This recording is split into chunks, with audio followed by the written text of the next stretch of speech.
New Orleans Saints.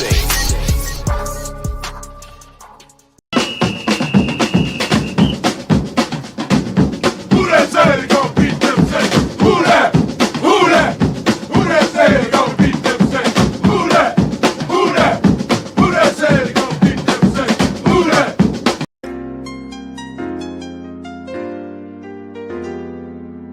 Yeah. Boogie like Benson, I'm a who that. I'm a who that. Long as I'm living, I'm a who that. Lose or winning, I'm a who that. Sports coma, yeah, this is where we do that. Where we do that, where we do that, where we do that, where we do that, where we do that. Boogie like Benson, I'm a who that. I'm a who that. Sports coma, this is where we do that. Where we do that. Welcome, welcome, welcome.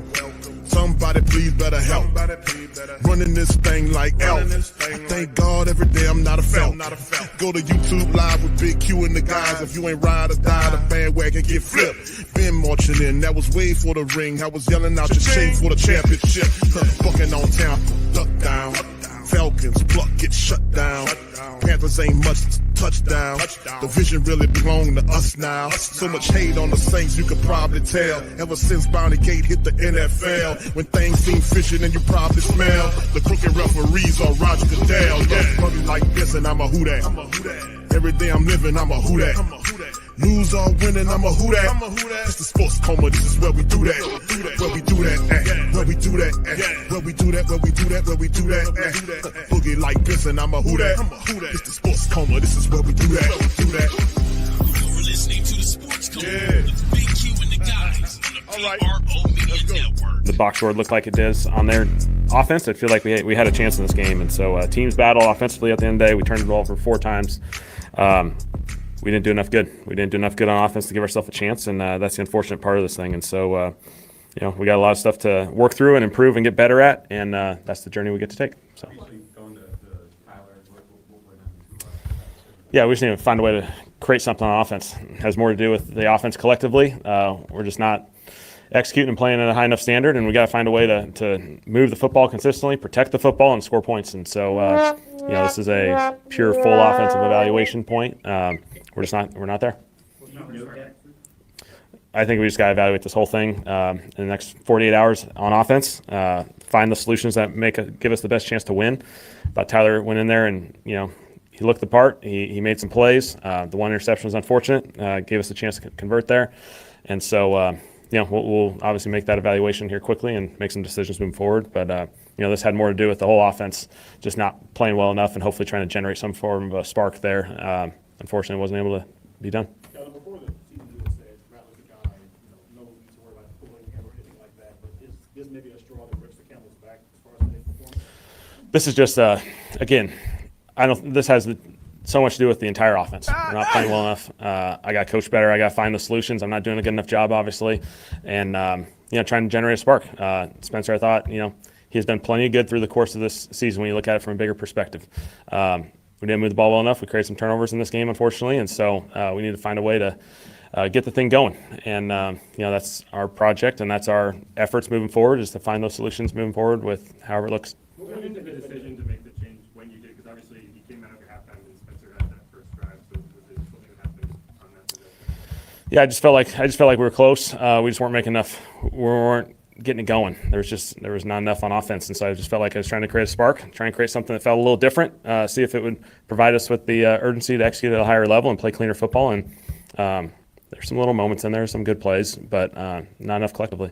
How do you feel that the change gave you what you were looking for? Ultimately, we weren't able to really get anything else going. Unfortunately, I thought we moved the ball. There were some spurts where we moved the ball okay, and then unfortunately, we just aren't able to execute over the course of a drive. And so, this is on me. I got to find a better solution here and put ourselves in a better situation to be successful, because we're not there yet.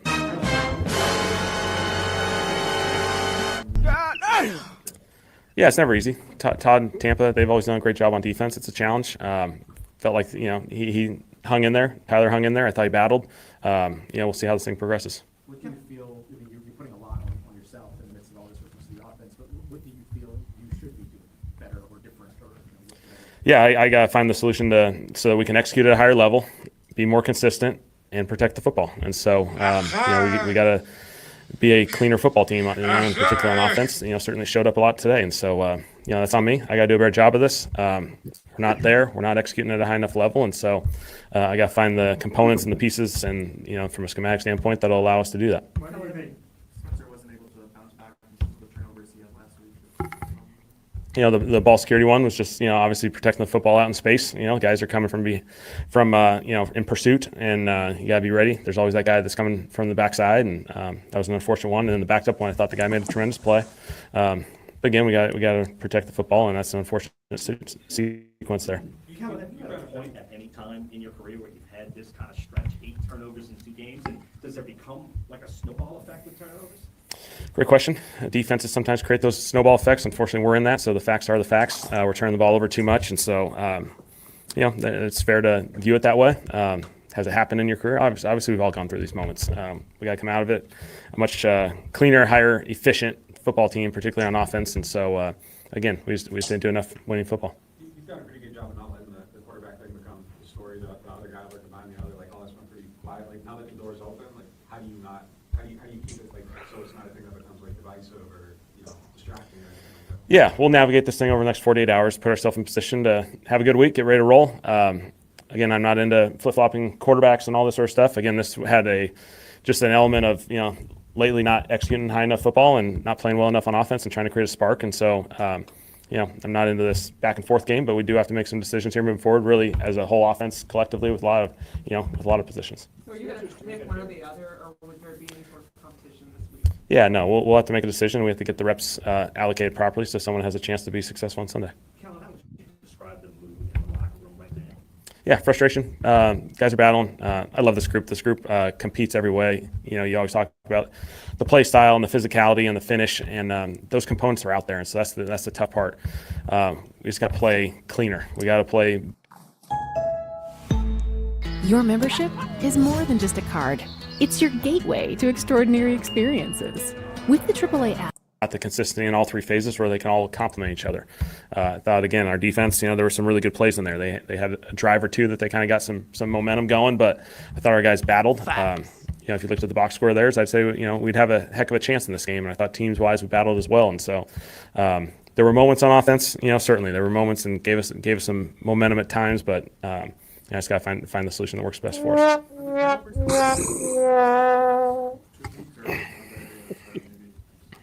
I think turnovers obviously make a huge impact on this game. It's popped up. Again, we got to just execute at a higher level, protect the football. There's hard downs in this league. We got to find some solutions there, whether it be third downs, red zone, put ourselves in these challenging situations and come up successfully. And so, again, we'll do this collectively as an offense. I got to lead the way and help these guys and put them in better positions.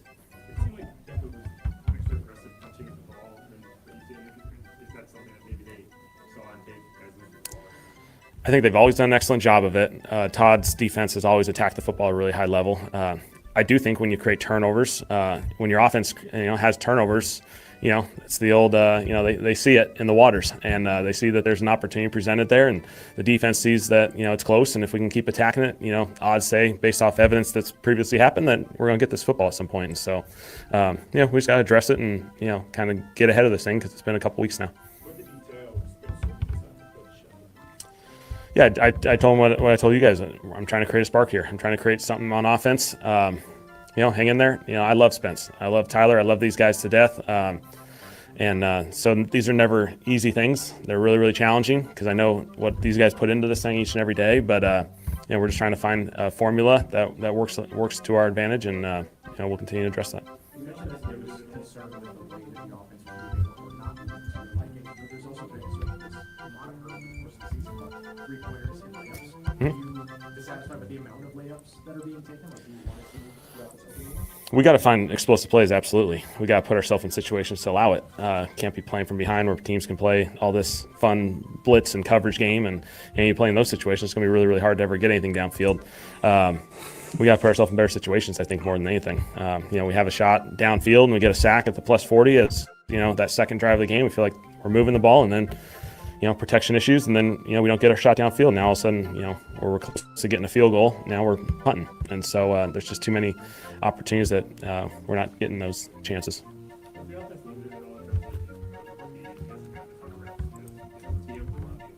Yeah, he ran. Yeah, Tyler ran it just fine. Obviously, we're limited more from the circumstance than anything, but Tyler was not limited in any way. Are you satisfied with the total level of buy-in you're getting from the team? Is everyone still engaged, still in this thing? Yeah, I love this group. I love the way our guys lead, the way our guys practice each and every week. They battle.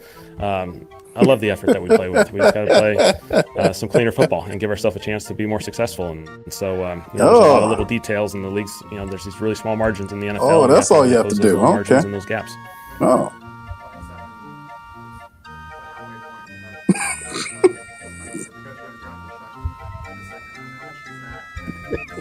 Where the goddamn Ferris wheel's at, Pops? I don't know. I hear that. We'll see. I think the most important thing is they must be behind that banner you're standing by, week. And so we'll make those decisions here shortly. Oh God. He's a really special person because he handles this as well as anyone possibly can. A lot of guys in this league have to navigate these challenging situations, and he understands that. And so, I have all the respect in the world for how he handled it, how he's operated. Again, there's been plenty of good through the course of this season. Spencer's a really good quarterback in this league. We haven't done enough good collectively as an offense to be successful, and so we got to continue to navigate that. You're goddamn right. Yeah, they obviously impact the game. I think we got to play cleaner. Too many of the pre-snaps. Again, there's judgment penalties, and those go 50-50 all the time. The pre-snap, you got to play cleaner, Pops. It's you got to clean it up. And you got to clean it up, Pops. We met our standard, but we slipped a little bit this week. You got to clean it up, Pops. You know what that means. Yeah. Incredible performance. And again, we look at the last few weeks. We had a really good one in Chicago. We've had some in the past few weeks show up where guys have just done a really good job of battling each and every play. That's what all those match plays. Every play, they take time opportunity. And whether the first quarter always goes forward, our defense did another really good job there. All the way to the fourth down, they finally did it in that second drive. And so, they were competing. They were right there.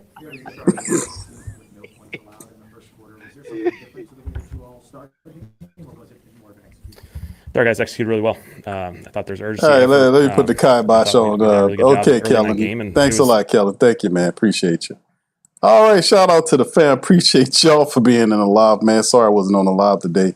A lot of technical issues, man, but a round of applause to you guys. Thank you. Big ups to the fam. Thank y'all for being in this one. Welcome. You're now rocking with the Sports Coma with Big Q and the guys, where we have intense, entertaining, educating, and enlightening sport talk from your favorite sports fam. Shout out to you. Also, big ups to Trinity Montoya and James Chapman for the super chats. I wanted to give some acknowledgement to you guys. Thank you for the cash apps. That's what I meant to say, cash apps. Big ups to you guys, man. Of course, this was interesting. Now, it was tech issues today, fam. I wasn't on the call today. Plus, I had some. I'm doing a little traveling anyway, but shout out to you guys. We got Big Q and Pops Q in the building. Big ups to the fam. Appreciate y'all all for being in the stream, man. Y'all do us a service by hitting the like button, man. There's nothing to like here except for the consistency of the mighty Who Dat Nation that continues to show up and support a team that is not accountable. Pops, I don't want you to chime in, but this is not accountable, man. When guys are driving, I've said it before and I'll continue to say it again.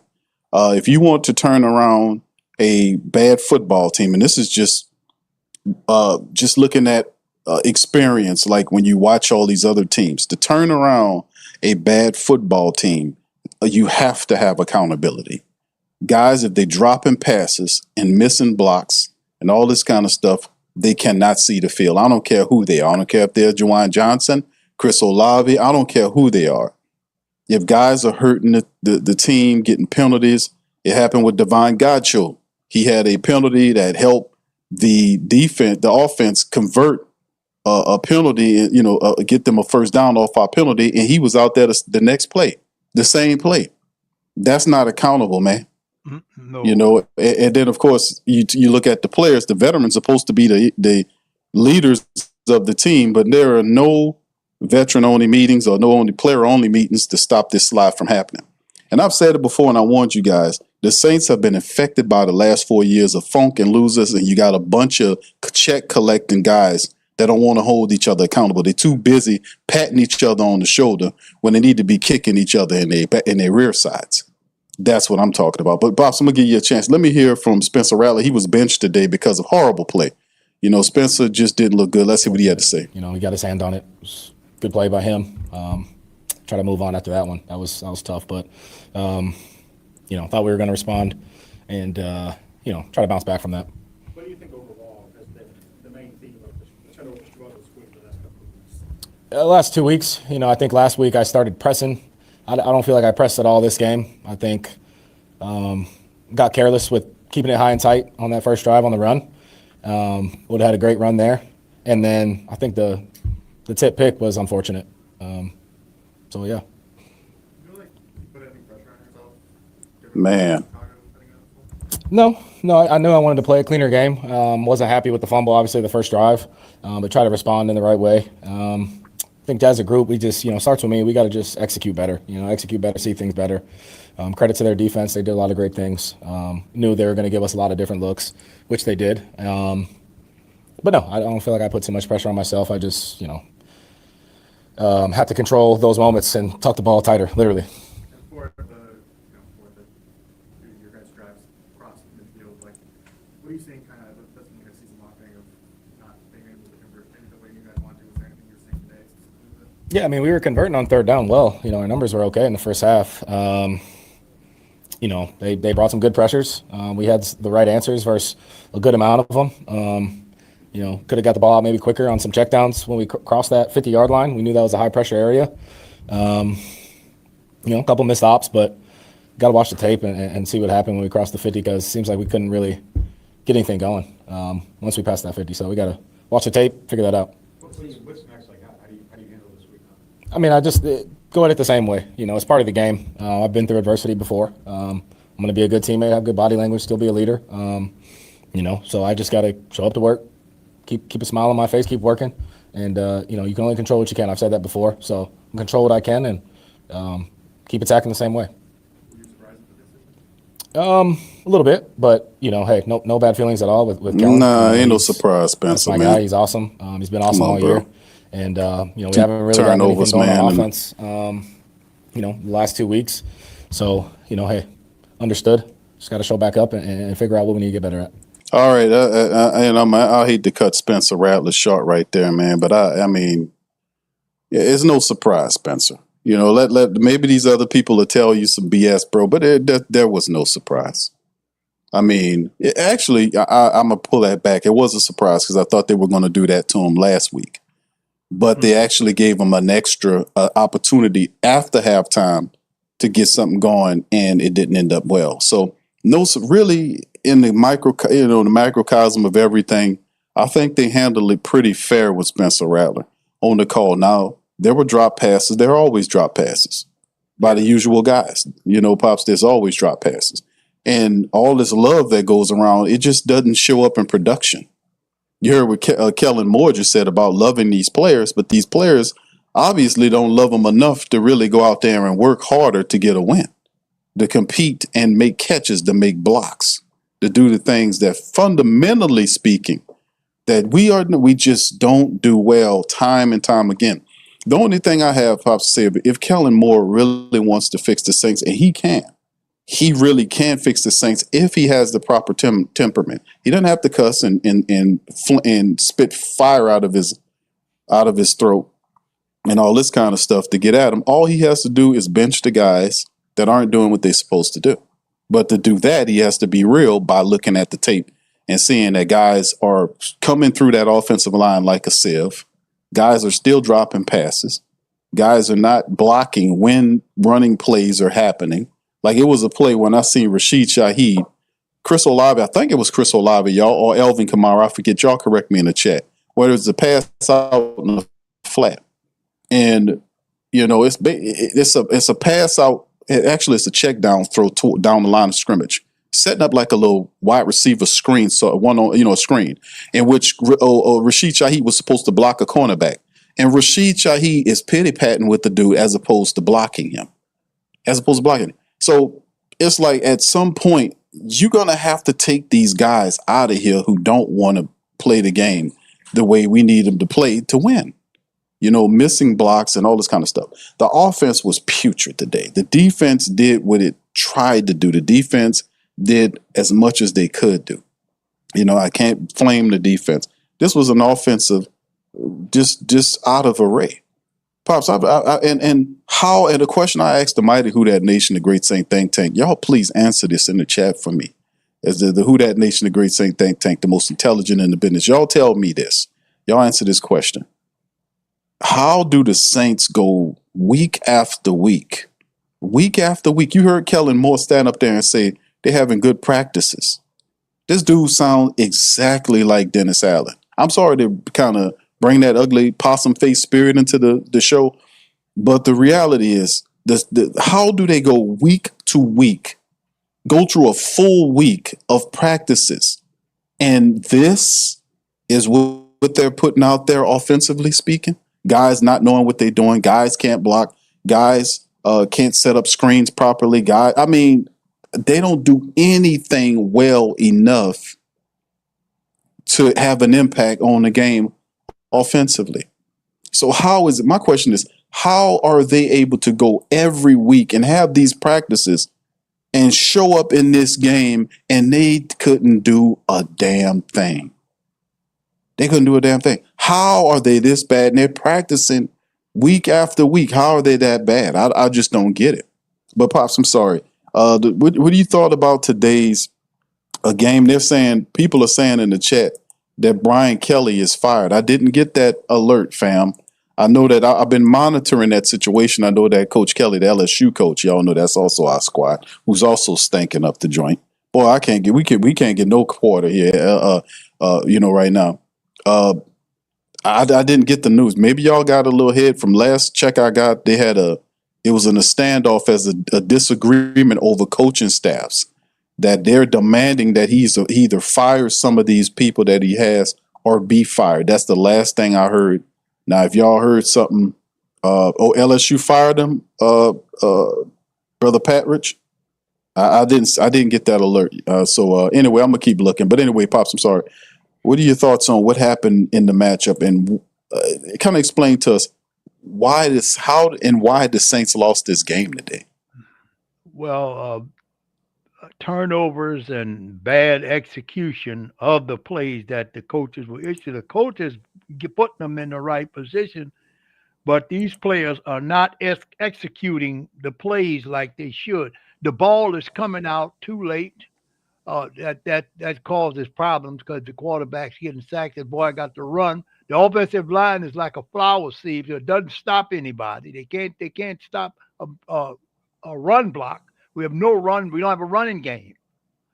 I watched part of the Falcons game, and Miami was Miami had only won one game too. But the big difference between Miami and the Saints that they ran the hell out that football. And they ran that football to the tune of like 200-something yards on Atlanta. And Atlanta's supposed to have a first-rate defense. You see what I'm saying? And they ran through them and they passed through them, and the final score I think was 34-3 or 10 or something. I don't think Atlanta got a touch. They did get one touchdown, so it was like 34-10, I think. That's the way it ended up. But they looked pathetic. They really did. And they had Kirk Cousins at quarterback. Their line didn't protect him either. Every time you look around, he couldn't get the ball out. Same with Rattler. Tampa, they were beating the Saints offensive line with 4 down linemen, with 4 rushers. They didn't have to run the blitz. They had 4 rushers for the most of to put pressure on Rattler. And Rattler just panics. He's not steady. I don't know what's going on with him. He's not steady. You got to be steady before he makes a decision. Then sometimes he holds the ball too long before he does his check down. Well, that gives the defense a time to respond. He can't find nobody downfield, so I better get on this check down to make sure he don't pick up too much yards. I see that happen time and time again with them. And when they do go downfield, they overthrowing the quarterback. I mean the wide receivers, or they underthrowing them. I've seen a lot of that's how they get the picks. You know, they overthrowing or underthrowing these receivers, and then drop passes. Olave's supposed to be our key guy, dropping the ball. You can't do that. Jawan Johnson, he's a pass dropping tight end. You know, he had a good pass that could have helped us. He dropped the ball. So I mean, we got to find some people who's serious about winning to come in here and run this program. I say they need an experienced quarterback to come in here and settle these young guys down and teach them. We don't have no experience at the quarterback position. I don't care how long Rattler been the starter. He doesn't have the experience that a seasoned quarterback like Baker Mayfield did. Baker Mayfield, he dinked and dunked his way to a victory. And the Saints were playing from behind since that first offensive set when they turned the ball over. They was moving the ball pretty good, and all of a sudden turnover. Spencer knows that he has to tuck that ball. You know that's what the defense is gonna do. They're gonna pull at that ball. So you have to tuck that ball. He running around there with the ball under his arm. Guy reached in there, punched it out, and it caused the turnover. And had he tucked that ball in before he got in contact with that defensive guy, then there would have been a first down because he had enough yardage. But he fumbled when he got hit. He fumbled the ball because he had the ball out. Just like one time he was running the ball in one of the games. He was running the football with like toting a loaf of bread or toting a potato sack or toting a piece of potato or a sandwich or whatever. And the guy just knocked it right out of his hand. I think it was the Chicago game that happened then. So this guy's a turnover machine. We got to stop the turnovers. The turnovers is what kills us. And then the other thing, the jumping off sides, the holding penalty. It's an undisciplined football team. And Kellen Moore, like I said, he too nice a guy. You gotta shackle these guys. Now these guys are used to playing this losing football, and they're used to it. They don't have no motivation. The defense played a much better game than I've seen them play in that first half that I ever seen them play. I was really proud of them because they stopped Tampa twice on right on the goal line. They tried to run the ball in, and they stopped them. Twice in a row they stopped them. I think the third time they was able to score on them. And that was, I think, as a result of a turnover. So the guys don't get rest. You have to have a running game. They're not using Alvin Kamara right. Send him out in the field. Send him out there. Put him in the receiving pattern, and make the defense think about where he is. You got a playmaker in Alvin Kamara. You have to make sure you get him the ball, and you want to run some simple plays. It's time to get away from the simple plays because teams figure you out. You're gonna run this play. They can look at you and run you out. He's gonna run this play or run that play, and then next thing you know, they stop it. They've been stopping them. So you get a few yards, then 2 yards, a cloud of dust, you got to punt the ball back. Come on. That's not winning football. That's not winning football. Yeah, Pops. You're absolutely right, man. Shout out to y'all, man. Appreciate y'all. Uncle Paulie, Cartel, bro. Good to see y'all, man. Linda, what's up, Linda? Who Dat Chasing? Much love. M. Native Saint 2005, Sofa King the Great. Big up to you. What's up? JP, what's up, my brother? Shout out to my dog, JP. Bastion, what's up, Bastion? Shout out to you. Uptown Stud, Kelvin Nellis, 7964. Big ups to you, man. Good to see y'all in the stream, man. P-Mac, what's up, bro? Shout out to you as well. Good to see everything. What's up, Josh? Big ups, man. Much love to all y'all. And this is the thing. What's up, Cam? This is a lot of stuff, man. What's up, Tragic? Shout out to Tragic, man. Mall, everybody, man. It's just I just give so much respect to the mighty Who Dat Nation, man, because this is nothing new, man. We've been dealing with this stank and this funk for a while. We for the last 4 years, Pops. Mickey Loomis had an interview I did a reaction to, and it was just a classic case of a guy who has no accountability. His team has no accountability.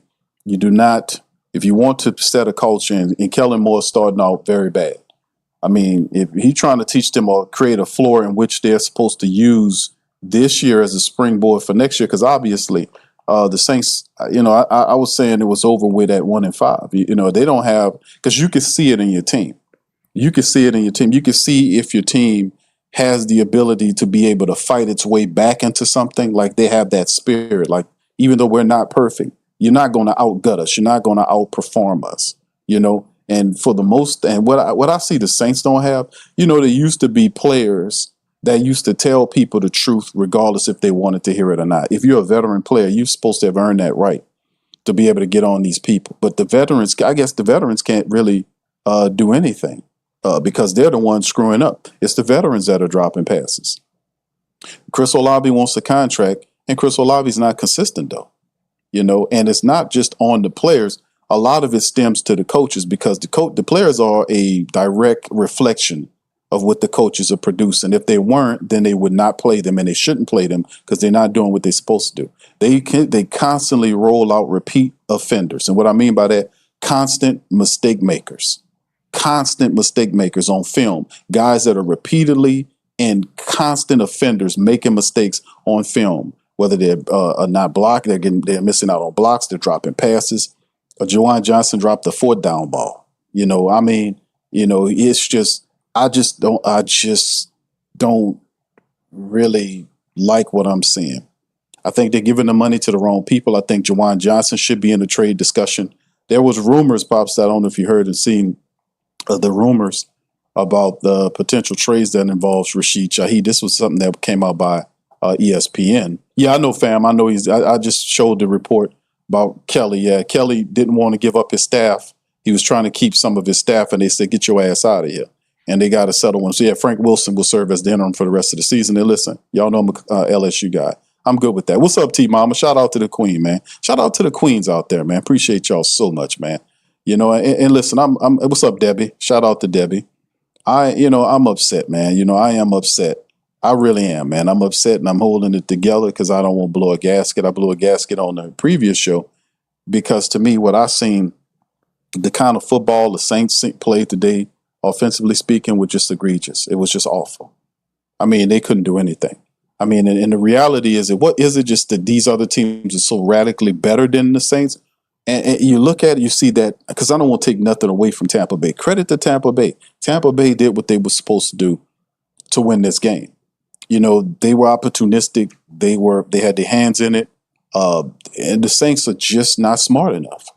They're not. They practice all the time, and they're getting worse and worse. There is no leadership on this team from a veteran level that is getting upset and going at these guys. I mean, I've asked about when you are 1-2 or 1-3, 1-4, the bell's supposed to go on. He's supposed to say, let's have a players only meeting. We got to get this straight. Veterans or whoever, the leaders, supposed to come together and say, hey, man, we need to do this, that, and the third. The assistant coaches are supposed to also control what's going out on the field. And if guys are doing all this wrong stuff, they should not have the right to play. That's not what I'm saying. These passes or these play calls are stupid. When they pulled Spencer Rattler out there because he turned the ball over twice.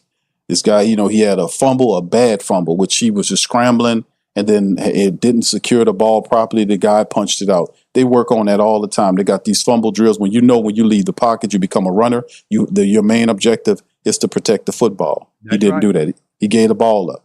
That killed the promising drive because I believe that they were marching to do something, whether it was kick or get some points or touchdown, whatever. And then, of course, the throw. With his back against the end zone, try to throw the ball over the guy. Guy jumps up, bat the ball, catches the ball, then shoulders his ass to the ground and goes for the end. So that's a pick six. So a fumble in the pick six is not going to cut it, man. That's not going to cut it. So Tyler Shough comes in the game, has some moves, some few plays. He didn't look totally comfortable in there because they kind of threw him in there willy-nilly. I think he'll look a little bit better when he had a full week of preparation to kind of play. But there is no playoffs this year for the Saints. The Saints were dead in the water when they hit 1-4. This team doesn't have the temperament to do anything. They're still sitting up there making excuses and talking about doing all this stuff. No, I miss the days of the players would get upset and really just blow out and curse out these players, because this is disrespectful. They're collecting these checks. The checks ain't late, but they don't catch the ball. They don't block. And it's a team that they're not getting the proper leadership, man. That's what I'm seeing is that it's just they're not getting any leadership and people getting on them, like demanding, hey, either you do this or I will bench you. There is nothing in your goddamn contract saying that we have to keep playing you. Trevor Penning, who had multiple penalties today, he had a tough assignment up against Vita Vea, but still at the same time, man, you're NFL lineman. You got to handle your business. So I mean, like I said, man, it's just one of those things. So they have they did make a decision saying that Rashid Shaheed is they interested in trading Rashid Shaheed. They're supposed to be in negotiation with Chris Olave for an extension, but the sources say that they'll receive a 3rd round pick in a trade involving Rashid Shaheed. They won't give him up. They also said Brandon Cooks is they looking for him to be traded. So he looking to get on up out of here. So why is he here? See, that's the type of dumb stuff that I'm saying. Why you brought Brandon Cooks in here? We was asking this question the whole time.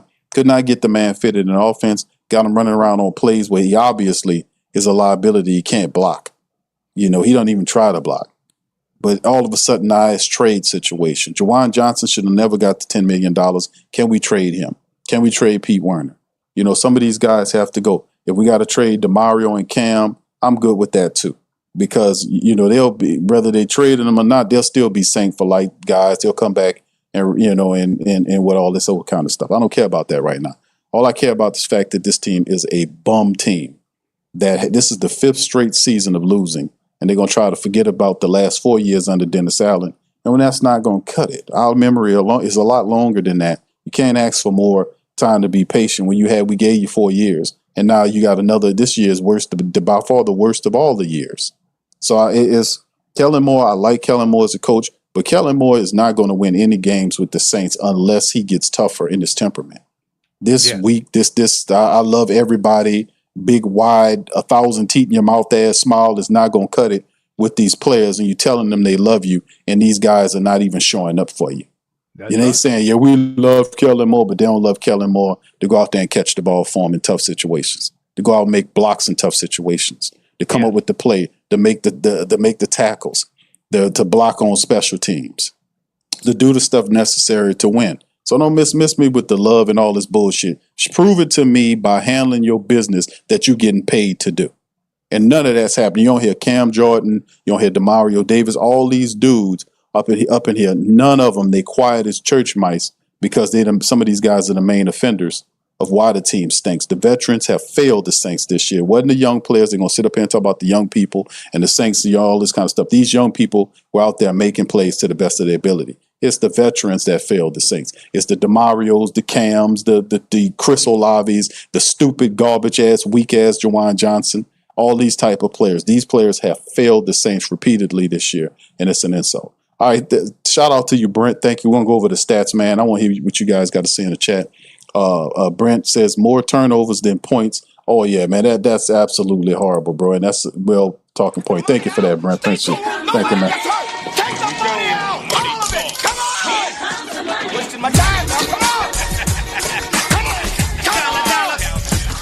Come on now, dog. Come on, man. Aha. Aha. Aha, that's a point. That's a point.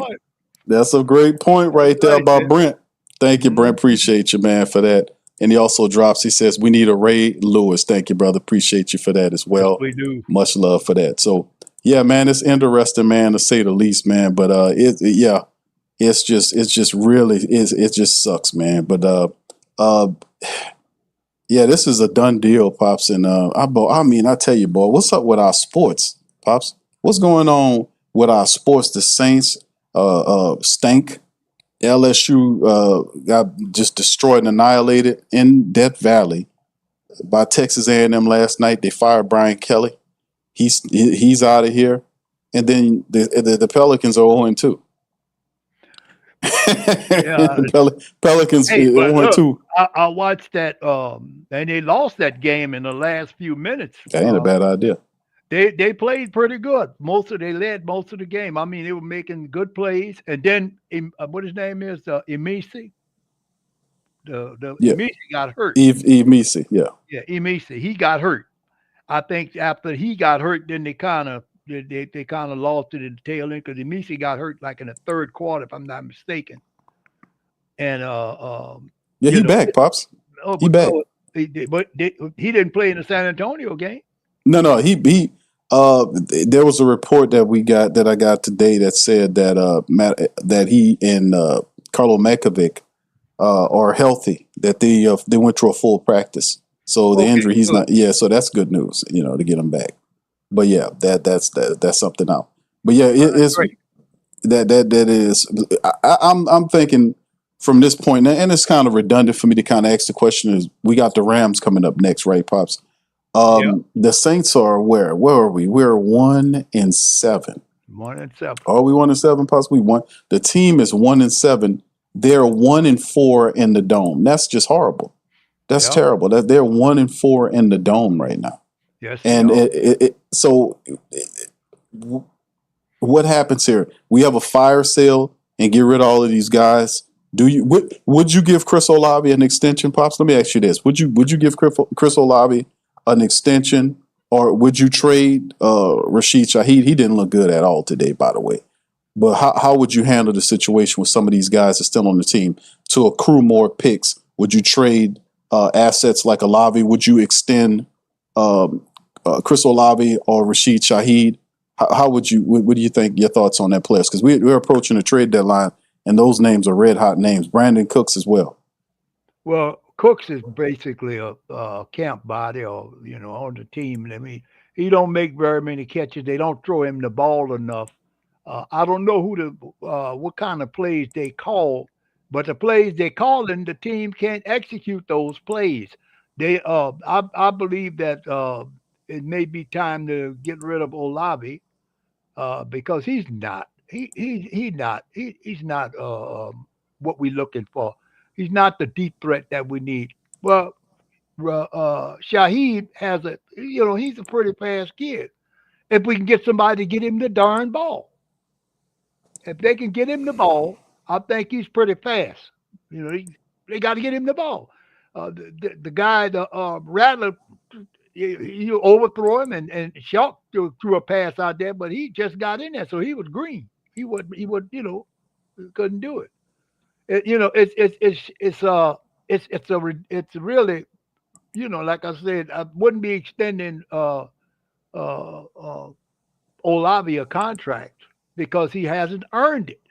The Saints need to force these guys to earn their money. They're not earning the money that they're just waiting on to collect the check. I think they pay them after the game over with a Wednesday or something. Yeah, they get a direct deposit after every game. That's what I'm saying, and they don't need to return that money back to Miss Benson. Get that money back, especially get it back to the Who Dat Nation. Yes, give it back to put it in charity because they're not earning that money. I mean, the like I said, the quarterback coach, I don't know who he is.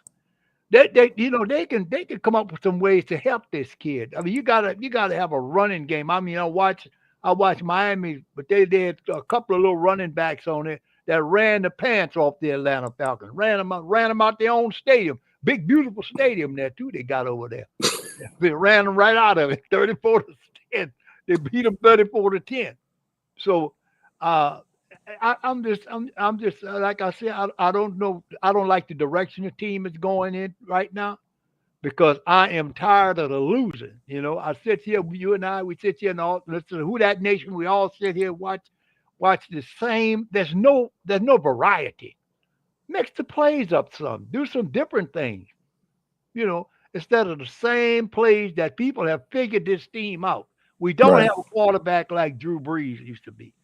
See, Drew was improvising, and he got the ball out quickly. Maybe they need to bring Drew in and let Drew work with these quarterbacks. Pay the man. Let him come in here and work with. He's a Super Bowl winning quarterback. We need some experienced people, an experienced quarterback to teach these young guys how to quarterback in the NFL without turning the ball over. You can't run the ball and with the ball out like a loaf of bread, squeezing on it, and then the guy coming there, and you're going down. That's when you're supposed to tuck that ball to you. So when you do get on the ground, or before you hit the ground, he can't punch it out from you. But Spencer had that ball in one hand, the man eased and then knocked it out. Before his body hit the ground, the ball was out. We can't do that. You can't win like that. You get up there and say, we gotta execute better. We gotta keep on trying. Same old stuff every week, though. That's the crazy part about it. So it's so distasteful and disrespectful to stand up there with that that half-ass nonsense, Pops. You know what I'm saying? They get up there and they say the same thing. Oh, we got to clean it up. We got to do. I mean, I thought that's what you were doing at practice, bro. Yeah. I mean, seriously, man. Didn't you say this same thing? Yeah, I know. I said that. So what are you doing? What are you doing? Maybe you need to change up who you have coaching these players. They're not getting it. They're not serious. They're not serious about winning, Pop. They're not. They can't. Because it ain't that far. It ain't like you have to go over the entire planet to go and find out what's happening. Everything's happening right there in that building. Yep. Whether it's either one or two things. Either it's the coaches or the players or both. And it's your job as the head coach to play Inspect the Gadget and find out who's the problem and what's going on. You need to do an evaluation on your team. And this is the part of the game which would save him a lot of work. How you fix errors and issues that's going on, you got to do evaluation. Yep. After all of these games, there have to be notes of who's missing tackles, who's blowing blocks, and what's going on. And you can't tell me that they're not doing that in the actual practices. You practice like you play like you practice. So if you can't tell me, Kellen Moore, Mr. Tifus, that all of this stuff that you see going on in practice is not what's going on the field. Whatever they're doing in practice is what they're doing out here in the football game. So, I mean, that's the thing with him. If you really want to fix it, then you know where you got to look at. You got to evaluate those coaches. The coaches, I would start with the offensive line coach. For real, I would start there because I don't like how the offensive line is playing, especially internally. They tell us that they're watching tape. The All 22 is the same film that they're looking at. We see it shows on there on the All 22, Pop.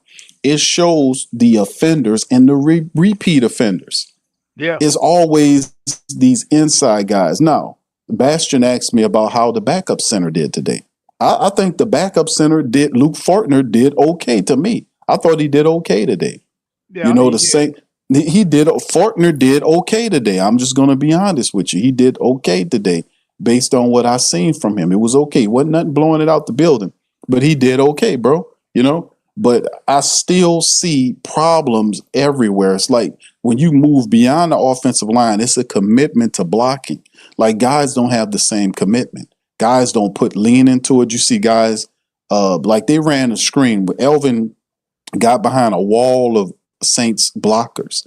Some kind of way the Tampa Bay guys were able to penetrate the wall, get back there, and stifle the play. I think he got like 6 or 7 yards. But if it was ran correctly, he could have scored a touchdown there.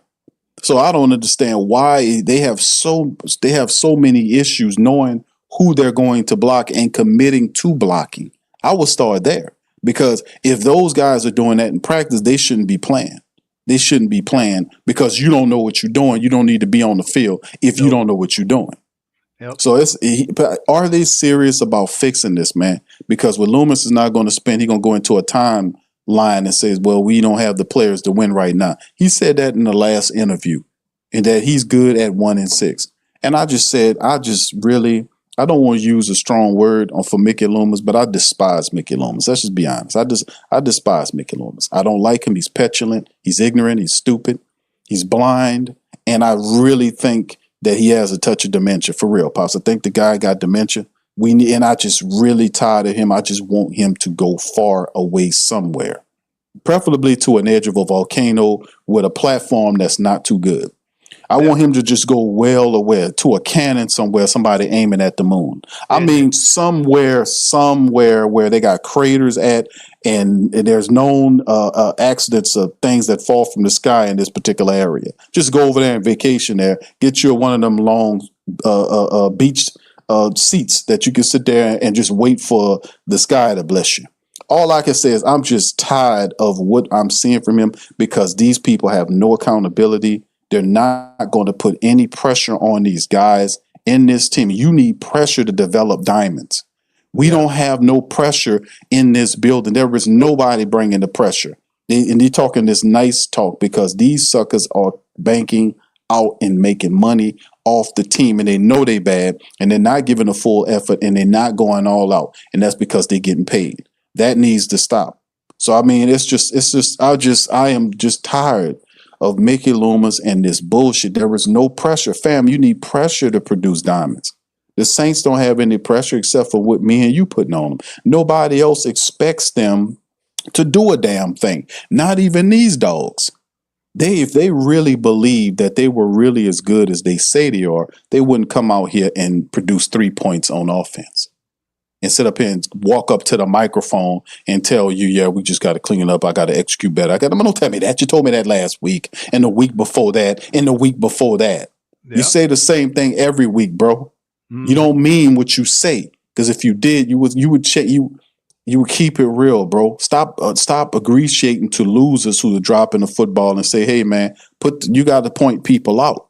All this stuff. We ain't gonna point each other out. No. Y'all, there needs to be some pointing out happening here because guys are not doing their jobs. Go ahead, Pops.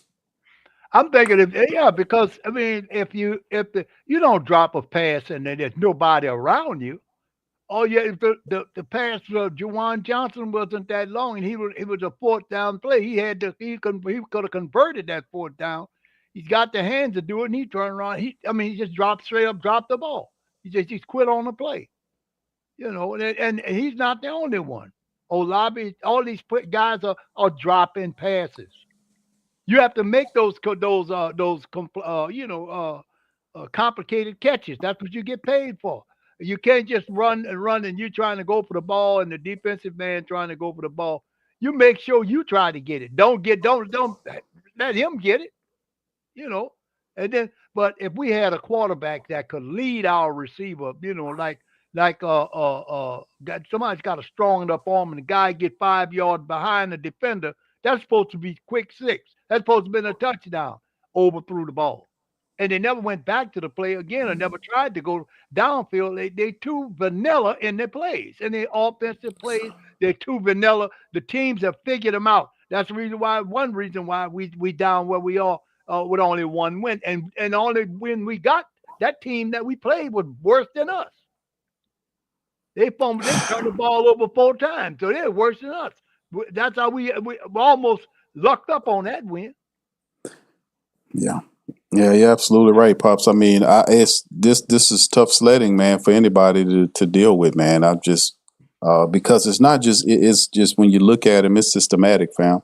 I mean, for them to turn it for us realistically, and I'm gonna just tell the family members, don't get your hopes high in the future until these people show you something. Like I've been on a show me thing for some years now because they give you this hype job about all the stuff that's got going on, and then the team consistently underperforms because the culture is not a winning culture anymore.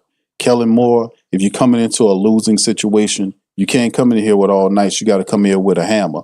I got upset, what was that, last week's stream when we played Demario Davis, and every time Demario Davis get up there, Demario Davis always come with some BS. He comes and sits up there and he placates. He don't tell the truth about why the team stinks and why you ain't up in there getting on these guys for dropping passes and all this kind of stuff. You come with the placation talk for you after he checked his bank account to see if his money got deposited. So he was calmed by that. But you get in front of Who Dat Nation, tell us that you don't take a hammer to what's going on with the Saints. You just need a little screwdriver to tweak it. Really?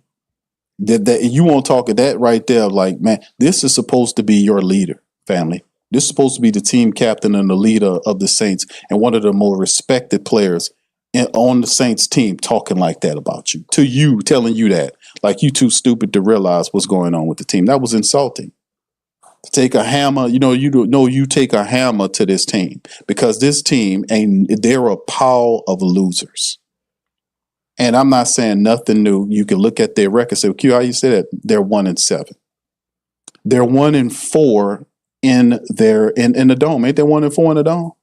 1-4. They're a pile of losers. They don't even take the home environment. They're 1-4, even if they will win the bulk of the games at home. They're 1-7, but 1-4 in the dome. That means these people can't even convert the dome into a winning environment. There are a pile of non-accountable losers that do not let these people sell you on some dream, because they're not dreaming. They're actually living a vision, and the vision is getting paid off of you. That's why I said, man, I'm not giving these people none of my money until they show me that they can step this stuff up. There are people sitting there wasted their good Sunday. They could have been outside at the park or something. They could have been at an event or go eating barbecue or whatever they had, something better that you'd have got out of sitting up here watching these people who do not deserve your respect, do not deserve your money, sitting up here playing like that and losing to division rivals. This is a division rival here. They couldn't even muster up the intestinal fortitude to give you a good game. They sit up there and fumbled and stumbled the ball away on drives, and then Kellen Moore takes too long to pull Spencer out. I would have pulled Spencer out of there before halftime. Spencer Rattler wasn't showing. He didn't have any connection. He wasn't happening. It wasn't happening for the man today. It just wasn't happening. So what they do, enter Tyler Shough. And Paul Tyler comes in there. You can see that he wasn't really that excited and pumped for the thing. You know, they kind of put him in there. He was kind of somber. His energy wasn't way up like that, but he got in there. He made some plays. He ran around. And then, but the interesting part, I was like, how does the offense respond in a limited amount of time with Tyler Shough in the game versus Spencer Rattler? What I seen was the play call. I was like, the plays, man, these plays, it's these play calls.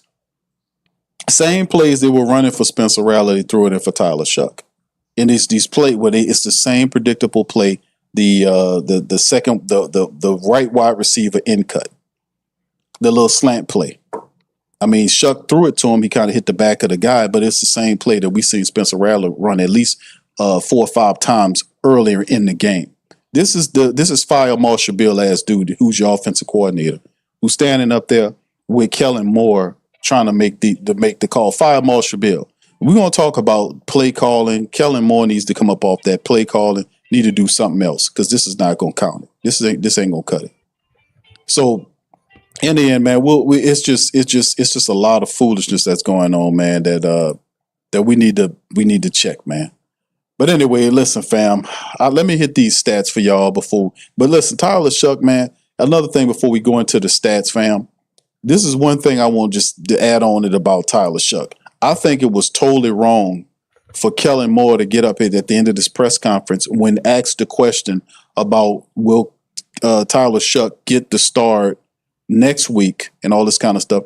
And he throws out here, well, we just have to, this type of thing. He has to make a commitment to Tyler Shough for the rest of the season. This is your second round draft pick quarterback.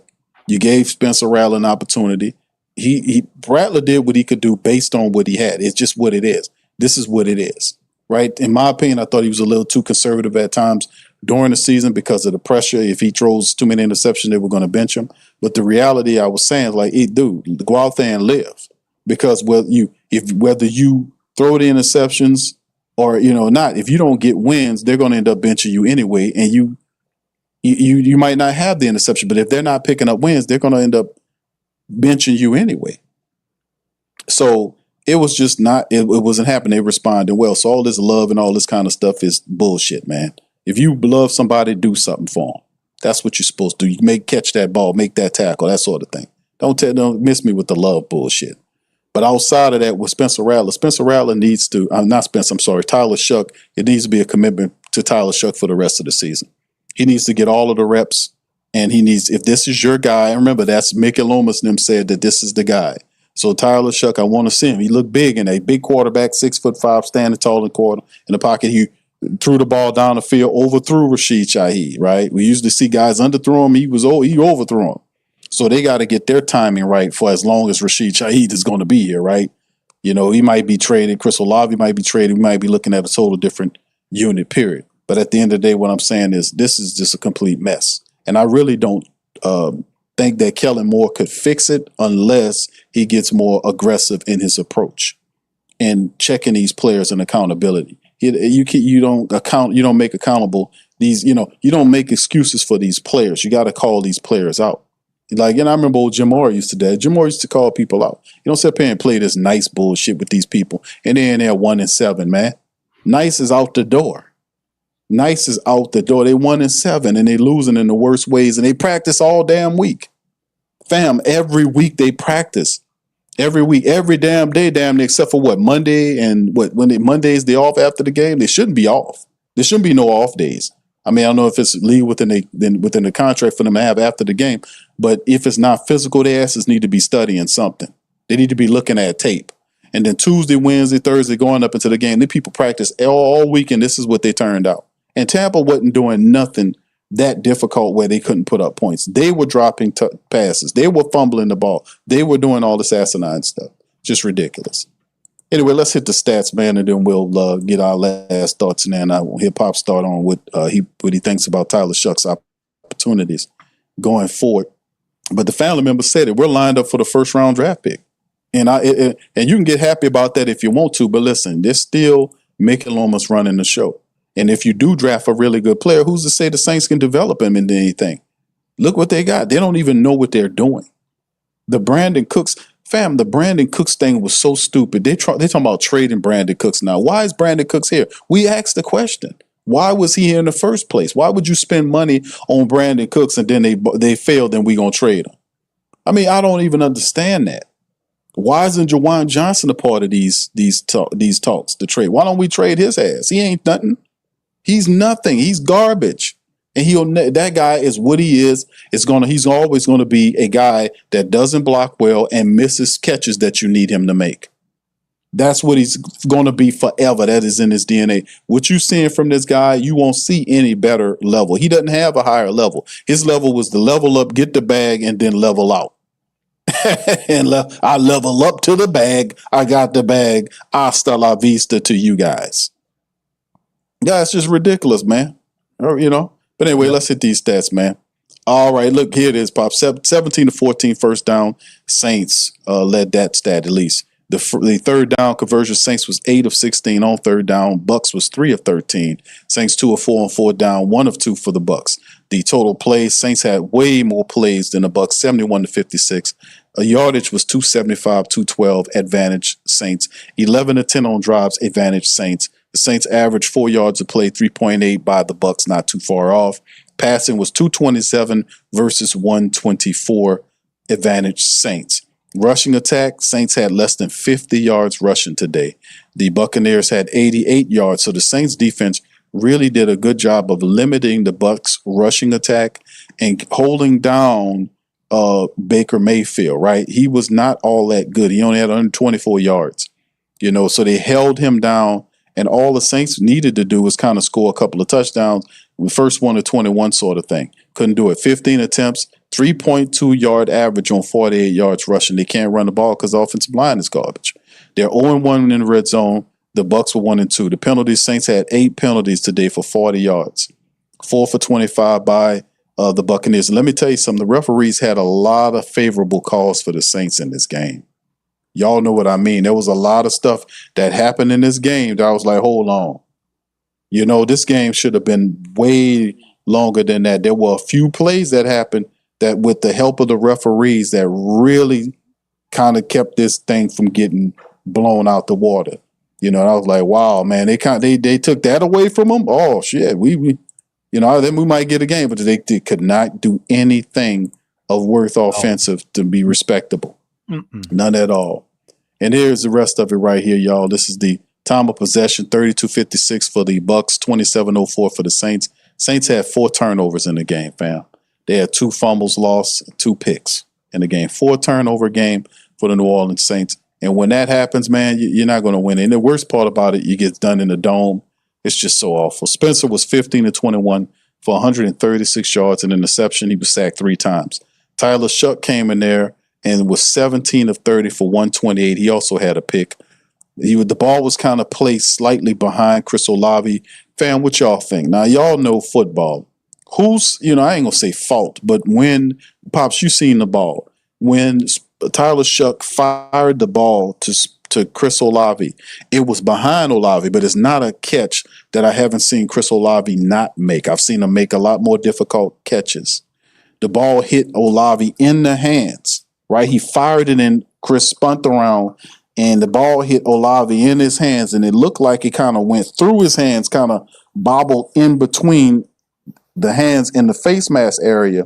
The defender got right up on him, grabbed the ball and just wrestled it away from him as they got to the ground. My opinion is Chris Olave, the ball was thrown. He had to adjust for the catch, but I thought Chris Olave should have caught that football. It shouldn't have been an interception by the defensive back for the Tampa Bay Buccaneers. That I don't think that to me, that ball should have been caught by Chris Olave. It hit him right in his damn hands. You know, and it went in. He the one, when he threw it to him, he the one, he had the ball and did not secure the ball. It bobbled. The defensive back came and wrestled the ball away from him. Go back and look at it. That's terrible. But anyway, Alvin Kamara popped 6 carries for 21 yards, nothing. Tyler scrambled 3 times for 12, so did Spencer Rattler. Rashid Shaheed was thrown at 12 times. He had 9 catches for 75 yards. Y'all know what happened. Chris Olave was thrown at 12 times, 8 for 63. Jawan was thrown at 8 times, 5 for 53. Alvin Kamara was thrown at twice, 2 for 24. They're just not using them enough in the passing attack. Cooks was thrown at 4 times, 3 for 22, nothing. Devon Valley thrown at 5 times, 1 catch for 10 yards. Taysom Hill is out there. They don't even use Taysom Hill.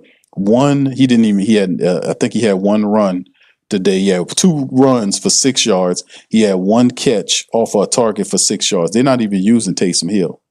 They don't even know how to use him. Demario Davis finished the game with 11 tackles. Justin Reed had 7. Chase Young had a sack and a half. Justin Reed had 1 sack by Nate Shepard today by the black and gold on defense. Devin Neal and Mason Tipton both was the guys returning the kickoffs for them. Devin Neal had 5 for 106. Tipton had 1 for 36. And Rashid was the returner, 1 for 8. Blake Grupe was 1 for 1. Kai Groger, 3 punts for 121 yards. On the side, like we said, Baker Mayfield was pretty much under control. Saints 15 of 24 for $152. He had no touchdowns, no interceptions, and they kept him from running around on him. So he had no scramble attempts. The Saints did a pretty decent job of limiting what he could do, right? Now, Sean Tucker had 42 rushes off of 42 yards off of 12 rushes and a score. The Saints had a couple of 4th down drives that were respectable. One of them they were able to punch in. And then, of course, the bigger receiver, we're talking about Emeka, who's the top wide receiver, held 3 catches to 35 yards. Tez Johnson had 5 for 43, but no scores. Cade Outen 4 for 40, no scores. So they held the Saints offense really did. I mean, the defense did a good job of really keeping Baker Mayfield suppressed as long as they could keep him suppressed. But the Saints offense just did not do anything to have any impact on this game. So, Pops, as we kind of parallel, what are your thoughts on Tyler Shough leading the way for the rest of the season for the Saints? Will it make much of a difference to the offense? Well, if he's going to be your number one, he needs more snaps. He needs to be under center more, to get familiar with getting the groove of the game, the swing of the game. He's got to get more snaps. I mean, that's his first set of snaps. Rattler, he basically gave his starting position away because he turns the ball. I mean, when they look at that film and see how he lost that fumble on the second set of, the second set of downs, he fumbled the ball. He was holding the ball out loosely, and he's going into a slide, and the guy just reached under there and knocked the ball out because he wasn't holding it tight. He said, well, if he's going to slide, then you tuck that ball down and lay down on that ball and keep that ball close to you so that your body can't knock it out. He turned the ball over too much. I see a lot of that. He's not where he needs to be right now. So why not give the other young man, Shough, a chance to see what he can do? He's tall and rangy. I think he's taller than Spencer, if I'm not mistaken. So he should be able to see the defense better than Spencer by being 6'5", I think he is, right? So he could see the ball better. You know what I'm saying? I'm thinking if I were Kellen, I think I would give him a shot. Because let Spencer earn that position back, because he turned the ball over too much. These turnovers have got to stop. They done sunk our season. Regardless of how many we win, we're not gonna make the playoff. That's done. So we need to get that guy, get Tyler in there, so he can learn the ropes and see what he can do. You know what I'm saying? We got to put him in there, see what he can do. Give him an opportunity, but we need better offensive plays and need plays suited to his talents, what he do best. That's what he got to do. That's how Breeze excelled so many years. They had a plan. They had offensive plays designed to help him for him to work with, and like he was excellent at that short passing game. And he did. They did a lot of running. He had good running backs. He had when Kamara was at his prime, Kamara was an outstanding back. Right now he's old. He's not really putting himself out there. I noticed that on a lot of plays he don't run with authority like he used to run. He used to run over people. He don't do that no more. I don't see him doing that no more. So the only other thing, like I said, we pretty much the season is done. We just need to put Tyler Shough out there and see what he can do, and give him some snaps to see what he can do. I mean, Spencer done had his chance. He had 7 games to see what he can do, and he turned the ball over. So, I mean, how many turnovers we've gotten in them 7 games that the ball been turned over? At least twice to 3 times a game, he turns that ball over. Underthrow, and I noticed a lot of his plays are underthrown to the receiver. So that's calling for an interception. You have to be able to. You have to lead your receiver when you're playing quarterback. You got to lead him. Get that ball out. It's really an art that you have to learn how to do as a quarterback to make sure that receiver gets that ball. And I hate to say it, but Rattler haven't been doing that. He's been hurting the team by those turnovers. You turn over the ball in the second series of plays by trying to scramble. I understand he was scrambling, but you got to tuck the ball away. They're going to try to punch the ball out. That's exactly what happened to him. Yeah, unfortunately, that's true, Pops. And it's we've seen the end of Spencer Rattler. It's the Tyler Shough show right now. So at 1-7, just to remind the family members, no NFL team has ever made the playoffs starting out at a 1-7 mark. So just to let y'all guys know that, I had to look that up while Pops was breaking it down. And according to the NFL records, there are no NFL team ever recovered from a 1-7 start to make the playoffs. So they're not mathematically eliminated, right? But as far as I'm concerned, they're mathematically eliminated because they do not have the winning spirit needed to climb out of the hole. These are losers. These are zombies on a sinking ship. These are zombies on a sinking ship. Yeah. They have no get up and go. They got a coach that is completely blind to what's really ailing the team. And unless he can keep it real about the tape, which I doubt he will, he'll still roll out guys like Cesar Ruiz, who's not going to get any better than what he is. Trevor Penning, who's not going to get any better. These guys have already plateaued, in my opinion. Trevor Penning still is blocking way up too high, even though he's not supposed to be doing that. That is written into him genetically now, where you would have to take a hellspawn coach to really tear him down and build him up again. And that's not going to happen here. It's the same thing with Cesar Ruiz. It's the same thing about Mickey Loomis over the top of the team, not holding anybody accountable, not a real general manager, more VP than general manager, suffocating the organization by not allowing fresh personnel to rise in its ranks. They bring in a newer vision and an owner who doesn't know anything about football or basketball. She keeps trusting the wrong people. She'll get prodded and excited to make a move, but then end up going back to the guy that caused the problem in the first place. It was this idiot who hired Dennis Allen, and now you give him the team back in his hands to fix it. He didn't think he made a problem. That's his thing. He didn't think Dennis Allen should have been fired. But she lets this guy keeps running the team. That's the problem. So in the end, we have a lot of problems. It's systemic. This team is void of accountability. You have a bunch of losers on this team that even the so-called captains don't want to get on these guys and, fuss and do whatever. You need to wake these guys up. You need to wake these guys up. You need to wake them up because for people that really want to win, fam, I have heard, I usually, if you're a good team and you've been losing games and you want to fix stuff, You need a wake-up call. There's usually something called a players-only meeting that they usually supposed to do. The Saints didn't call it at 1-2. They didn't call it at 1-3. They didn't call it at 1-4. They didn't call it at 1-5. They didn't call it at 1-6. And not yet 1-7.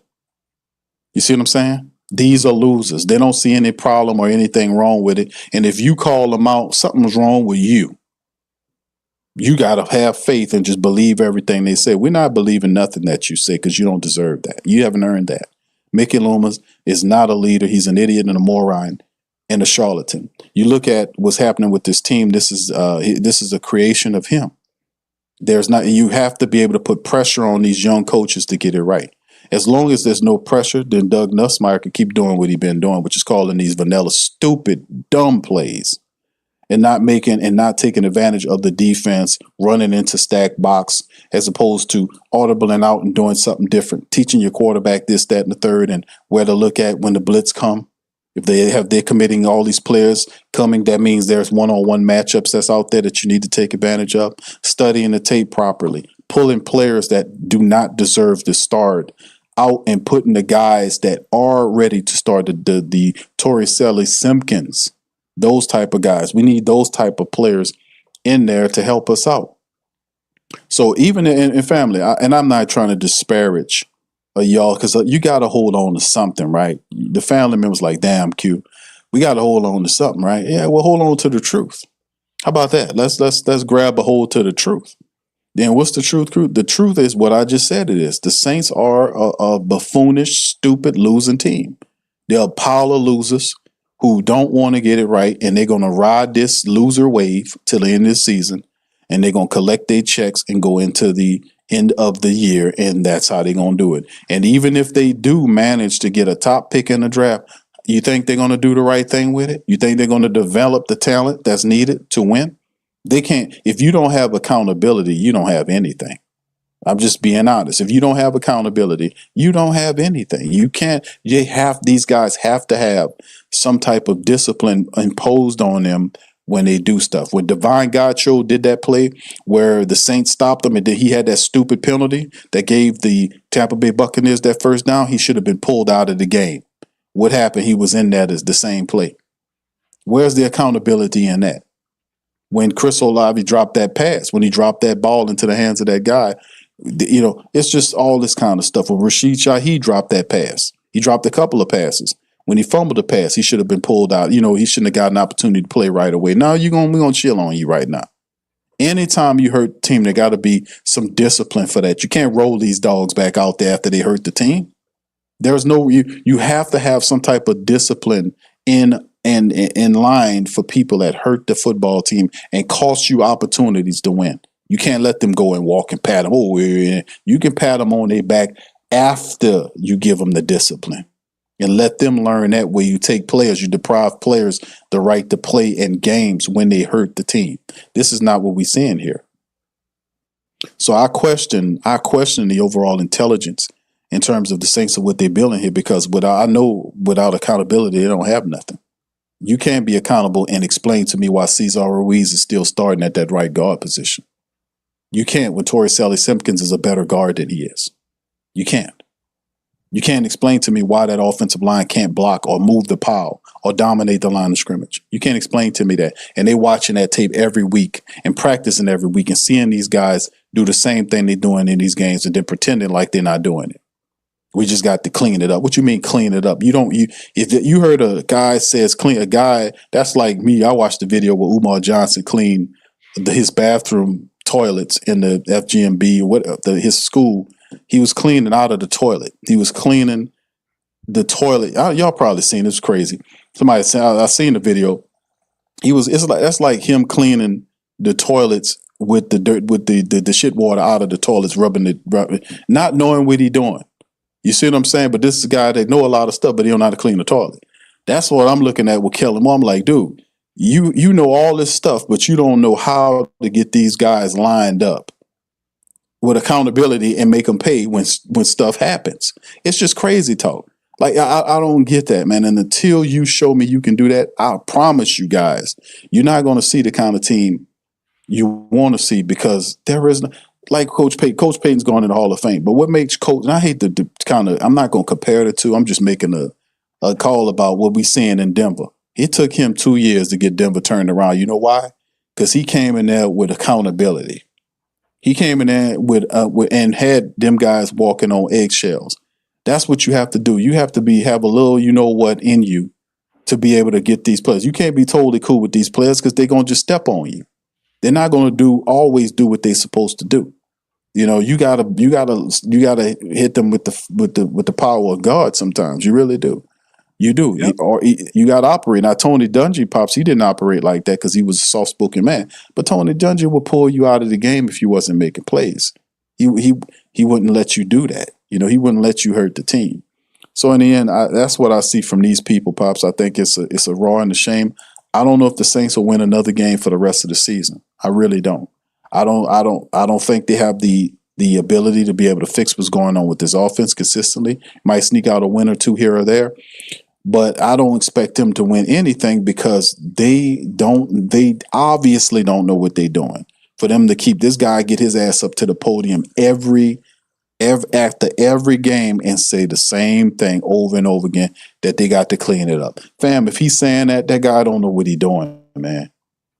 He don't know what he's doing. That's like Willie Green get to the podium after a loss to say the same stuff. The man don't know what he's doing, bro. He don't know what he's doing. He over his head. And he don't have the proper staff around him to fix it. Nussmeier is not going to cut it. He's too vanilla and too blind to what's going on. He's not good. You're going to have to fire some of these guys around you and hire some new. You need to innovate. So, I mean, will he do that? I doubt that, man. I really doubt it. They're going to have to show me, man. But we're in for some tough times in the Who Dat Nation, fam. We're in for some tough times. And we still got games with the Rams and Pops. We ain't played the Falcons yet. You know, that's going to be a game. If the Falcons come in there and beat the Saints, they're going to be. And listen, I don't, Pops, if the Falcons beat the Saints twice this year and sweep the Saints, does Kellen Moore, well, he's going to survive firing because at the end of the day, Mickey Loomis is not going to fire him. But the Who Dat Nation is going to really buck on Kellen Moore if they don't beat the Falcons. If they let the Falcons sweep them twice this year on this, you know, it's just not going to be good. It's just not going to be good. But Pops, what's your final thoughts before we get on out? I agree with everything you said, son, but particularly in the situation that he's an old player. They like an old hound dog. You can't teach an old dog new tricks. You know, they stuck in there. I can open my account up and see my check in there after the game. They don't have the fire. The defense played much better than I've seen them play, but they got worn down after a while because the offense can't do anything with the ball. And every team that played the Saints is going to realize that, and they're going to put pressure on Rattler or whoever, unless they make a change. Now is the time to make the change. Go to Tyler. Give Tyler a chance. Let him learn the offense and give him a chance. The other kid doesn't have his opportunity. He turns the ball over too much. In the last 3 games, I think he turned the ball over about 12 times, maybe or more. That's too many times. You're not going to win turning the ball over that many. On the second set of series he played today, he had a turnover. Had the ball knocked out of his hand. You know, he's not using his brain to play the game like a true quarterback. If you're going to run, tuck the ball. You know, if you know you're about to get sacked, tuck that ball, take the sack. Don't worry about getting sacked. Just take the sack. And he's not making good decisions. He's just not. He can't get the ball out to the wide receiver. So the teams are playing they're playing on top of the Saints defense offense. They're playing in the field. So all they got to do is dump off whatever the defense gives them. They dump the ball off. They never go over the top. They never try to go over the top. So. Yeah, I'd be willing to just go with Tyler because they drafted him. Let's see what he can do. Yeah, and I hear what the family members saying. Say, Q, yeah, they tanking, man. Listen, bro, let me tell you something, man. Explain to me a team that's tanking for picks and trading the picks that they got for players. Explain that to me. How is the Saints who want picks but trading picks away from personnel? They traded picks earlier this year to land people to bring onto the team. They traded picks for to get people onto the team. They got it for Divine Valley. They traded picks to get Polk, what's his name, Jalen Polk from the Patriots to bring onto the team. They trading all of these players. They traded picks away to get them, and all of a sudden now we tanking for picks. Man, listen, man. Let me tell y'all something, man. They had a tank philosophy, but this team is just not any good, man. Because if it were tanking, wouldn't that factor in on the defensive? Why the defense playing their ass off today? And the people can't even make catches or nothing. They're not tanking. Man, come on, man. Come on. This is just a bad team, bro. It's just a bad team. And like I said, I don't think they have no philosophy. I don't think they have any philosophy. You know why? Because Mickey Loomis is running the team, man. He too stupid to tank for picks. He's too stupid. They were trading picks away this season. It was supposed to be a tanky year. Then why were they trading all these picks for players away early on? And all of a sudden, now we're going to pivot to tanking? Man, man, you watch the football. These people are just not any good. They're not prepared.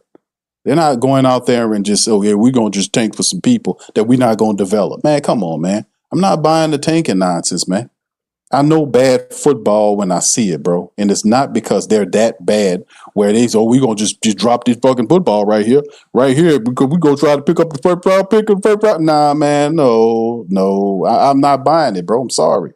You may buy it because that's what other teams do that have sense, but don't put the Saints and teams that have sense in the same box, man. Come on. The Saints leadership are stupid. They don't have the common sense to tank for picks. I mean, it's just, I'm not buying that philosophy. I'm sorry, I'm not. Mickey Loomis is an idiot and a moron. They were trading the picks. They traded a pick for a player that can't even help him this year. The guy was hurt, man. The guy was hurt. They traded a pick for Jalen Polk, and the guy was like, hold on, this guy's on the IR list. We ain't gonna get this guy the next year. They was trading the picks for a player that was already hurt. They traded a pick for Divine Valley and didn't even play Divine Valley. He's still not starting. We're in 8 weeks in, they gave up picks for him. So like I said, there is no plan. There is no plan because Mickey Loomis is too stupid to come up with a plan. He's too stupid to come up with a plan. Hold on now, goddamn it, Q. Hold on now. Hold on now. Call me stupid. Yeah, you're stupid. You're an idiot. You're a moron, a simpleton. They don't have that.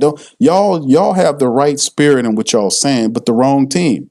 This team is ran by an idiot, man. This man don't know what he's doing. They don't have a philosophy.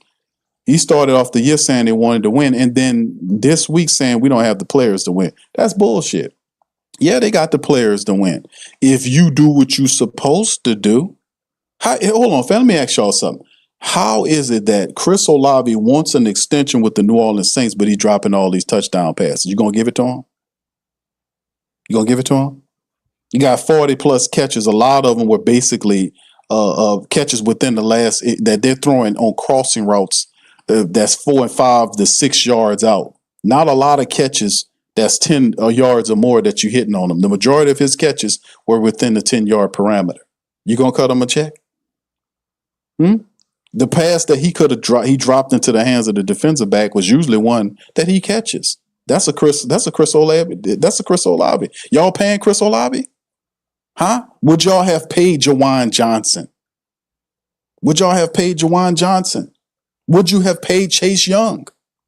I'm saying all of this. See, I'm throwing this out to you because the picks are not the solution. You got to look at the guy that's making the call. The guy doesn't have a plan.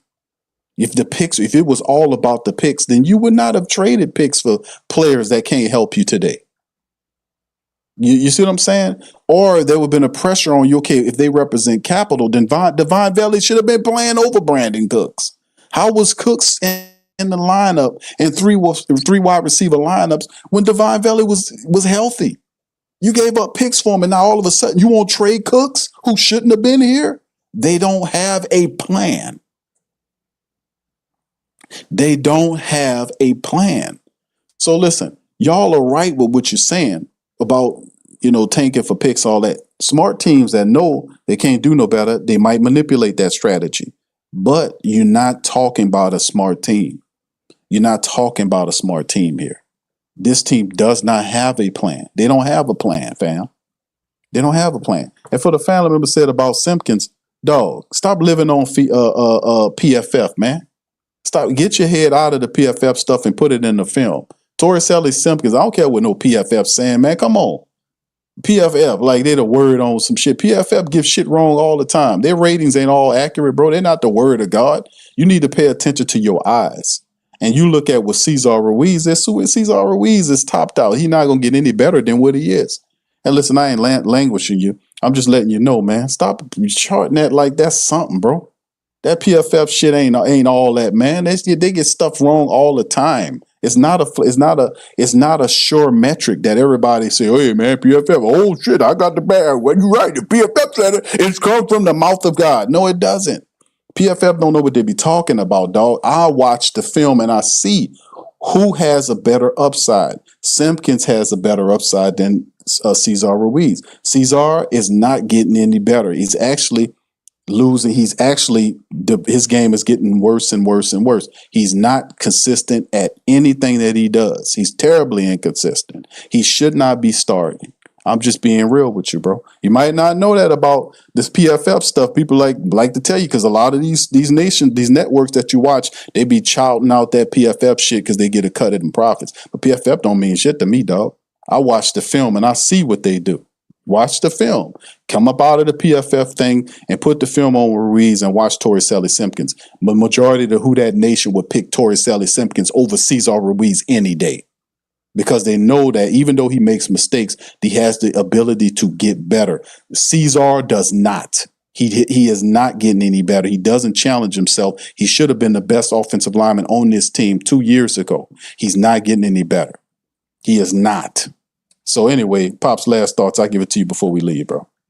Well, we just we're gonna be playing, but watching the Rams. The Rams gonna be doing their thing. So I think that if I don't know if they're gonna start Tyler, but I would start him over Rattler because simply I would have started him a couple of games ago over Rattler because he turned, especially after that Chicago game, he shouldn't have started.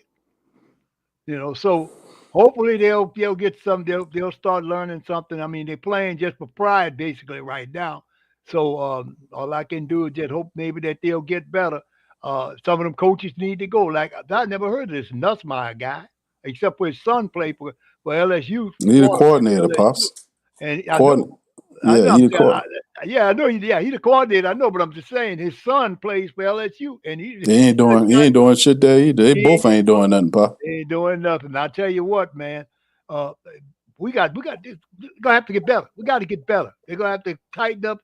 Mr. Nice Guy gonna have to get tough on these guys like Jim Mora, a military, and Jim Mora said, "Stop it, Jay." He would holler at him, block somebody. I remember those words, and he was talking to this sorry offensive line. He was telling them to block somebody. He blew them out. He didn't let them come on that sideline. He was in their ear when they messed up. You don't have that, Mr. Nice Guy. You don't have that no more. You can't win with a Mr. Nice Guy. These guys are NFL players, man. They've been around for so many years, but they've been around for so many years. They know how to make just enough plays to keep the paycheck coming. Yep. Yeah, I know. I see it. I agree, Pops. We'll see how it goes, man. You know that old saying about nice guys finishing last, and Saints look like they're gonna finish last in the NFL. So that trend holds and continues. All right, cut it out, Jay. Jay, cut it out, bro. Jay says, yeah, there is a plan. The Saints, the team on the bill. Hey, bro, listen, I'm not going to disparage you, bro. Hold on to your hope, bro. Hold on to the hope and remind me later, bro. Say, Q, I told you we was a team on the bill. We'll see, bro. We'll see. I know Chase says Brian Kelly got fired. I know, bro. We talked about that today. I'll be doing a stream on that. Matter of fact, on Tough Tiger Talk coming up soon. So if we got a lot of LSU heads in the building, y'all can feel free to subscribe to Tough Tiger Talk. I think the link's in the description section. If not, you can just put it in YouTube. Tough Tiger Talk is one of several channels that's of a family of YouTube channels on the PRO Media Network as well. All right, Marky D says, I hear you about the upside. I understand. Yeah, it's the thing is, I'm not saying that it can't be done, but there is a recipe. Y'all know that. It's a recipe for turning things around. And if you don't have the recipe, it's not going to work, But I'm just saying, don't let them get your hopes up too high until they prove to you. And I ain't 1 or 2 games. I'm talking about over at least a half a season that they're serious and they're committed to winning. Not just them giving you the lip service, but them actually taking the moves and turning them into success. Like you make a move in the offseason, but translate the move into success when the season starts, when the games actually start mattering and counting, turning it into something, right? That's 2 halves make a whole. So that's what I'm saying. This is what we're saying. So I'm just cautioning you guys to not get too, don't get your hopes up too high with what's going on now with the Saints. Just, be as measured as you can, man, because at the end of the day, I see a lot of stuff and I don't know, man. I'm not cut it out. JJ said roll tide, bro. Come on, brother. All right. Yeah. Come on, Jay. And you know what? He right. The tide gonna roll tide all over LSU's face in 2 weeks, bro. I'm not gonna bet LSU. I don't know. They got a new coach and they just don't have it, man. It's just, I don't know, man. We just going through it. All right. So anyway, with that being said, man, listen, I'm gonna get out on that, man. Listen, we're gonna be at Tough Tiger Talk in about 30 minutes, man. We're gonna go over that, a quick little recap stream of Coach Kelly getting terminated. LSU terminated Brian Kelly. We'll be talking about it on Tough Tiger Talk on that channel. But anyway, as far as Sports Coma is concerned, y'all do me a service. Hit the like button. I don't know about Nick Saban, fam. Y'all asked me about that over that. Nick Saban, I think he's cooked. I think it's over with him and Deion Sanders doing insurance commercials with a duck or a goose or whatever the hell it is. I think it's over with. I think it's over with. He over there with the damn duck with a blue jacket on, black. He over there with the duck supposed to be black now. Where did he get that from? A duck? I see that duck been on that too. Deion Sanders over there, him and Nick Saban doing the insurance commercials. That usually say you're getting close to the end or something. Yeah. All right. So anyway, with that being said, man, I'm gonna get on the potty. I appreciate y'all, man. Y'all do me a service. Y'all please hit that like button, man. I know it's not the outcome that we was hoping for today, but in the end, at least we got each other. At least the mighty Who Dat Nation is going to stick together, thick and thin, win or loss or tie. We're going to represent the mighty Who Dat Nation. We're going to keep on the truth. Thank you. I appreciate you. Marky D, much love to you, my friend. Big ups to all of y'all, man. Appreciate y'all being in the stream. If you're listening via X or anywhere else, X, give me a retweet, man, on the Sports Coma, man. Listen. We talking real deal spiel about the New Orleans Saints and what we need to do to get this stuff on the right side. Rams up next, man. But I'm going to holler at y'all on the next one, Pops. Much love to you, my brother. I'm going to talk to you later. And y'all, much love. I'll be back on Monday stream. We'll talk more. Much love. Peace. Who Dat? I'm out. Yeah. Boogie like Benson, I'm a Who Dat. I'm a Who Dat. Long as I'm living, I'm a Who Dat. Lose or winning, I'm a Who Dat. Sports Coma, yeah, this is where we do that. Where we do that, where we do that, where we do that, where we do that, where we do that. Boogie like Benson, I'm a Who Dat. I'm a Who Dat. Sports Coma, this is where we do that. Where we do that. Welcome. Somebody please better help. Running this thing like Elf. I thank God every day I'm not a felt. Go to YouTube Live with Big Q and the guys. If you ain't ride or die, the bandwagon get flipped. Been marching in, that was way for the ring. I was yelling out your shame for the championship. Bucking on Tampa, duck down. Falcons, pluck, get shut down. Panthers ain't much touchdown. The vision really belong to us now. So much hate on the Saints, you could probably tell. Ever since Bounty Gate hit the NFL, when things seem fishy and you probably smell the crooked referees or Roger Goodell. Yeah, probably like this and I'm a Who Dat. Every day I'm living, I'm a Who Dat. Lose or winning, I'm a Who Dat. It's the Sports Coma, this is where we do that. Where we do that, where we do that, where we do that, where we do that, where we do that. Boogie like this and I'm a Who Dat. It's the Sports Coma, this is where we do that. You're listening to the Sports Coma with Big Q and the guys on the PRO Media Network.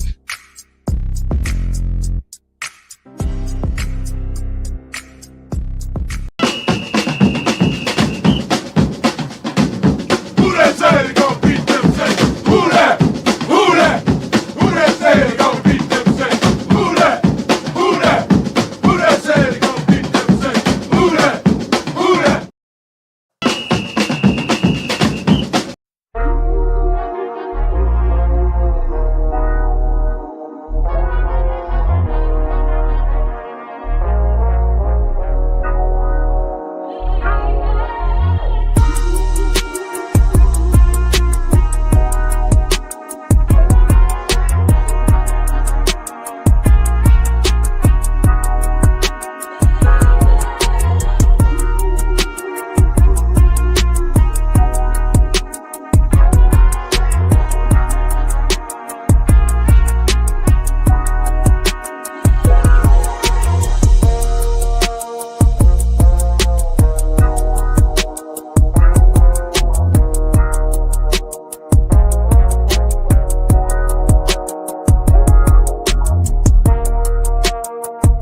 Whether you're catching up on Saints news at Jackson Square, checking Pelicans scores in the Garden District, or staying updated on LSU while grabbing coffee in the French Quarter, there's one place that keeps you connected to everything that matters in our city.